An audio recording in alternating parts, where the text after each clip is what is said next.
Hello guys, welcome back to my channel again. और जैसा कि आप लोगों को लास्ट टाइम मैंने बोला था कि जो पुश सीरीज़ है, पुश वर्कआउट है प्रॉपर बेसिक बिगिनर्स के लिए, वो मैं लेके आऊँगा। और आज मैं उसी के बारे में बात करना चाहता हूँ।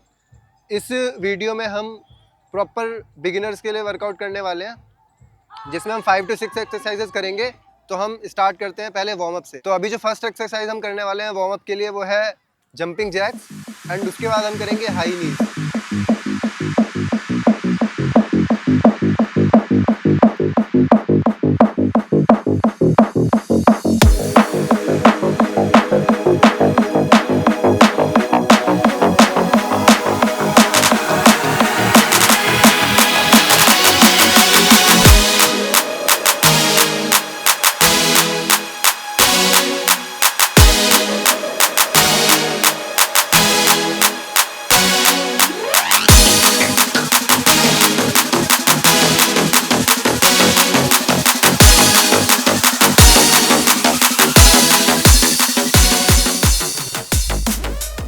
अभी जो हम सबसे पहले एक्सरसाइज करने वाले हैं वो पुशअप्स।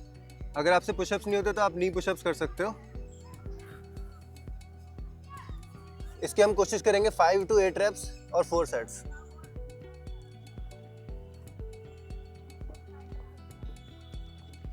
लास्ट वीडियो में मैंने आपको बताया था कि नी पुशअप्स कैसे करने हैं। अगर आपसे नहीं होते हैं तो नॉर्मली नीज को बस रख देना है एंड पुशअप्स। ध्यान रहे कि आपकी एल्बोज लॉक रहे।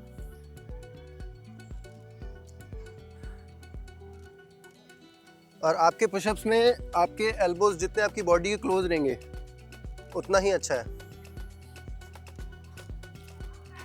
एंड अगर आपसे सिर्फ अभी 1, 2 या 3 ही पुशअप्स होते हैं, ज़्यादा नहीं हो पाते हैं, तो उसको भी मैं बता देता हूँ आपको कैसे करना है। आपका अगर मैक्स है 2 या 3 रेप्स, तो आपको 1 रेप और 2 रेप करना है। और फिर वेट 10 to 30 सेकेंड वेट करिए, फिर दोबारा से पुशअप्स। अगर आप 3 पुशअप्स कर पाते हैं तो आप 2 पुशअप्स ही करिए और वेट करिए 30 सेकेंड्स। उसके बाद फिर आप करिए दोबारा, और ऐसे आप 10 सेट्स कर सकते हो। तो आपके टोटल 20 पुशअप्स हो जाएंगे। अगेन ये डिपेंड करता है आपकी स्ट्रेंथ पे, बट मैं जो करता हूँ वो यही करता हूँ। तो आप भी यही कर सकते हैं। अगर मेरे से 40 पुशअप्स होते हैं तो मैं 30 के 10 सेट्स करूँगा, तो टोटल 300 हो गए। तो आपको ऐसे ही करना है। आपको एक ही बार में अपनी सारी स्ट्रेंथ यूज़ नहीं करनी है, बचा के रखना है। धीरे धीरे हर एक सेट में यूज़ करना है। एंड आपको हाफ रेप्स नहीं करने, ये फुल रेप्स करने हैं। पूरा नीचे जाना है और पूरा ऊपर आना है। अगर आप प्रॉपरली नहीं कर रहे हैं, हाफ रेंज ऑफ मोशन है, फुल रेंज ऑफ मोशन नहीं है, इसका मतलब आप अपने मसल्स को एंगेज नहीं कर रहे हैं। चेस्ट को, कोर को, ट्राइसेप्स को, शोल्डर्स को, तो एंगेज करके रखिए। एंड दूसरी चीज़ ये भी नहीं करना, इससे पता चलता है कि आपकी कोर में उतनी स्ट्रेंथ नहीं है, चेस्ट में स्ट्रेंथ है। तो आप चेस्ट को अपने पुश कर पा रहे हो, बट कोर से कोई भी हेल्प नहीं मिल रही, तो आपकी कोर स्ट्रेंथ वीक है। आपको कोर स्ट्रेंथ बढ़ाने की ज़रूरत है। अभी जो हम करने वाले हैं सेकंड एक्सरसाइज, वो है हमारी elbow plank to shoulder plank, या फिर आप उसे ये भी कह सकते हैं high plank to low plank. Properly high plank में रहना है, शोल्डर प्लैंक में, एंड फिर नीचे शिफ्ट। अगर आपके लिए टफ है थोड़ा सा भी, तो लेग्स को आप वाइड रख सकते हो एंड फिर कर सकते हो। आपको बैलेंस बनाने में इजी हो जाएगा। एंड अगर ये आपके लिए टफ है तो आप नॉर्मली शोल्डर टैप्स कर सकते हो, क्योंकि मैं एक्सपेक्ट कर सकता हूँ कि elbow plank to shoulder plank कई लोगों के लिए डिफिकल्ट हो सकता है। तो आपको शोल्डर टैप करना है। अभी जो हमारी थर्ड एक्सरसाइज है वो है इंच वार्म। को सबसे पहले फॉरवर्ड बेंड करना है and then forward walk. High plank की पोजीशन में आना है एंड कम है। अगर आपके लिए टफ है तो आप नीज बेंड कर सकते हो, क्योंकि आपकी हैमस्ट्रिंग में अगर उतनी फ्लेक्सिबिलिटी नहीं होगी तो आपके लिए टफ होगा। तो आप नीज को बेंड कर सकते हो। जब आप नीचे जा रहे हो, नीज को बेंड, फॉरवर्ड वॉक, वापस आइए, नीज को बेंड करिए और उठ जाइए। फुल्ली स्ट्रेच करने की ज़रूरत नहीं है, क्योंकि अगर आपके हैमस्ट्रिंग में इनफ फ्लेक्सिबिलिटी नहीं है तो प्रॉब्लम हो सकती है। ओवर स्ट्रेच करने की कभी भी ज़रूरत नहीं है आपको।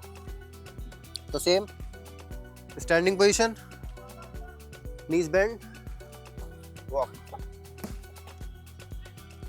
Then come back. इंच वार्म के हमें 5 to 8 रेप्स करने हैं, जिस तरीके से आपने पुशअप्स के किए थे। सेम करना है। अगर टफ लगता है तो आप रेप्स कम कर सकते हो अपने स्ट्रेंथ के अकॉर्डिंग। एंड मैंने आपको बता दिया है कि अगर आपकी हैमस्ट्रिंग में इनफ फ्लेक्सिबिलिटी नहीं है तो आपको नीज बेंड करना है, ओवर स्ट्रेच करने की कोशिश नहीं करनी है।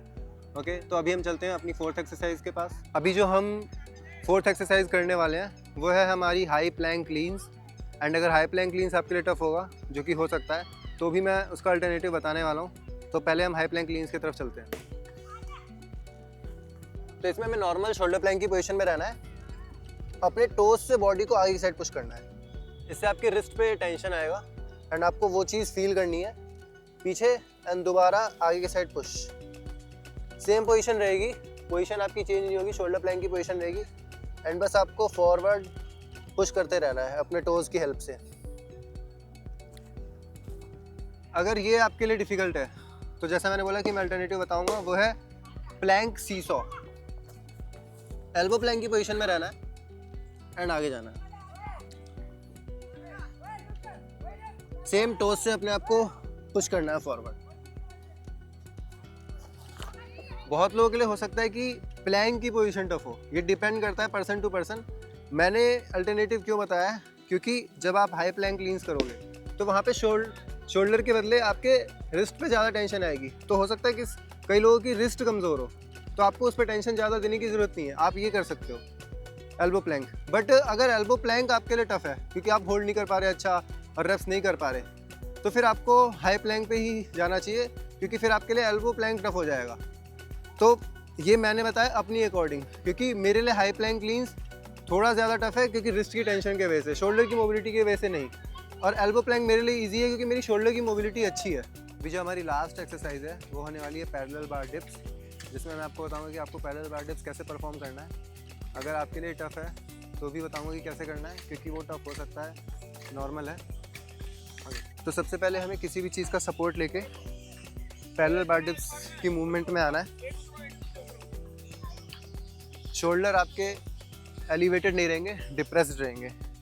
एंड बार डिप्स, ध्यान रखना है कि फुल रेंज ऑफ मोशन रहे। जैसे मैंने आपको पुशअप्स में बताया था कि फुल रेंज ऑफ मोशन ही चाहिए हमें।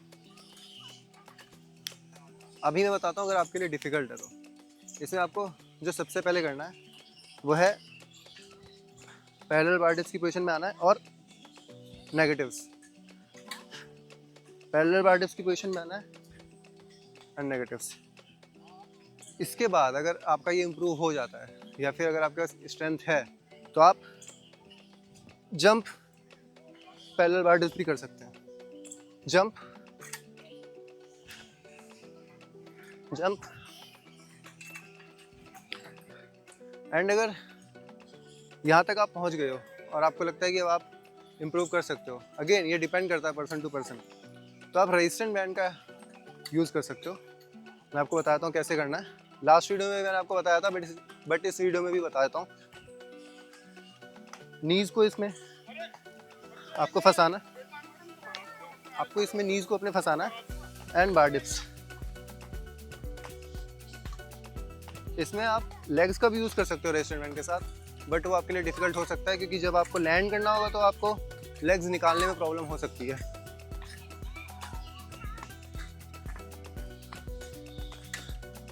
इसके भी आपको कोशिश करना है 3 to 5 रेप्स करने की। 8 रेप्स हो सकता है स्टार्टिंग में डिफ़िकल्ट हो।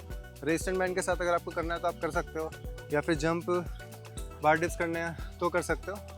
एंड अगर ये चीज़ आपकी इम्प्रूव हो जाती है तो आप इसमें भी वेरिएशंस ऐड कर सकते हो, जैसे कि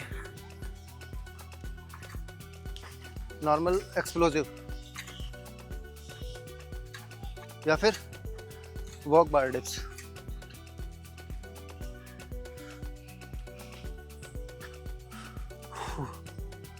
ये आपका पुश वर्कआउट था बिगिनर्स के लिए। एंड अगर इसमें आप इम्प्रूव कर जाते हो पुशअप सीरीज़ में, या फिर आपके पुशअप्स अच्छे हो जाते हैं, डिप्स अच्छे हो जाते हैं, तो आप इसमें डिफरेंट वेरिएशंस भी ऐड कर सकते हो, जैसे कि normal clap pushups, explosive pushups. दूसरा कि आप टाइपराइटर पुशअप्स कर सकते हो। आपको नॉर्मली नीचे जाना है, ये सारी वेरिएशंस आप धीरे धीरे ऐड कर सकते हो जैसे ही आपकी पोजीशन बढ़ने लगेगी। और आज की वीडियो में इतना ही था। ये आपका फुल पुशअप्स सीरीज़ थी मेरे हिसाब से बिगिनर्स के लिए। नेक्स्ट वीडियो में हम पुल की सीरीज़ लेके आने वाले हैं कि पुलअप में आपको पहले क्या क्या समझना है, फिर पुल वर्कआउट लेके आऊँगा। तो उसके लिए आपको सब्सक्राइब बटन दबाना पड़ेगा। तब तक के लिए thank you so much for watching.